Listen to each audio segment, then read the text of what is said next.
बरसात की रात थी।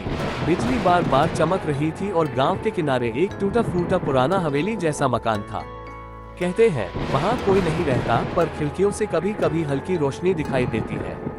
राघव और उसके दो दोस्त मीरा और अरुण उस हवेली तक पहुंचते हैं। दरवाजा जंग लगा हुआ था, लेकिन जैसे ही राघव ने धक्का दिया, दरवाजा खुद ब खुद धीरे धीरे खुल गया। मीरा ने डरते हुए कहा, ये अच्छा संकेत नहीं है राघव, हमें वापस जाना चाहिए। पर राघव बोला, अगर कुछ भी नहीं हुआ तो सोचो, हम इस हवेली का राज सबको बता सकते हैं। अंदर अंधेरा था, सिर्फ उनकी टॉर्च की रोशनी थी। अचानक सीढ़ियों पर किसी के धीरे धीरे उतरने की आवाज आई। वे तीनों ऊपर देखने लगे, पर कोई नजर नहीं आया।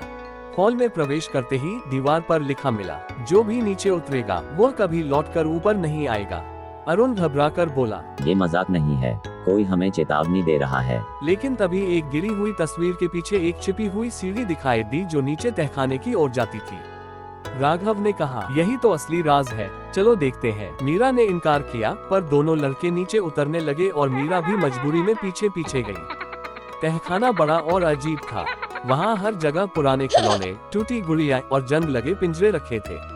अचानक अरुण की टॉर्च एक गुड़िया पर पड़ी। उस गुड़िया की आंखें हिल रही थी, जैसे वे जीवित हो। मीरा चीख पड़ी। तभी दीवार पर रखी एक घड़ी अपने आप चलने लगी और 12 बजते ही जोर से डोन डोन की आवाज आई। दरवाजा अपने आप बंद हो गया। अंधेरे में अचानक एक लंबी परछाई दीवार पर उभरी। परछाई इंसान की थी, लेकिन उनके सामने कोई खड़ा नहीं था। राघव ने हिम्मत करके पूछा, कौन हो तुम? परछाई ने दीवार पर लिखते हुए जवाब दिया, तुम्हारा नाम यहाँ हमेशा के लिए रहेगा। तभी अचानक अरुण गायब हो गया। बस उसकी टॉर्च जमीन पर गिरी पड़ी थी। अब तहखाने की दीवारें हिलने लगी और कमरे भूल भुलैया में बदल गए।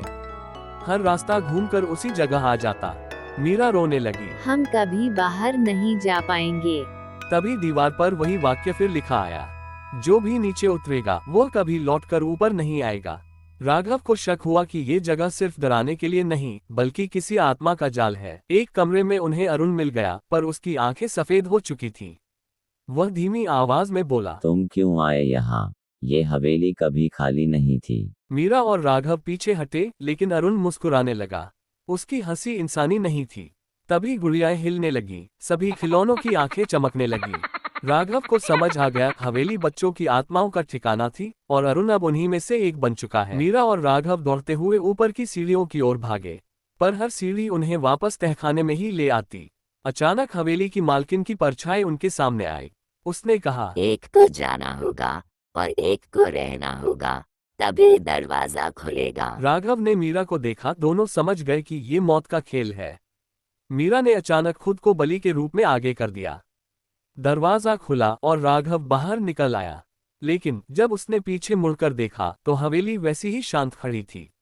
उसकी खिड़कियों में अब मीरा की परछाई नजर आ रही थी, जो धीरे धीरे हाथ हिला रही थी। राघव जोर से चिल्लाया, मीरा! पर तभी हवा तेज चली और हवेली की खिड़कियां बंद हो गईं। गांव वाले कहते हैं, आज भी बरसात की रात में हवेली की खिड़कियों से एक लड़की की परछाई नजर आती है और दीवार पर वही लिखा होता है, जो भी नीचे उतरेगा वो कभी लौटकर ऊपर नहीं आएगा।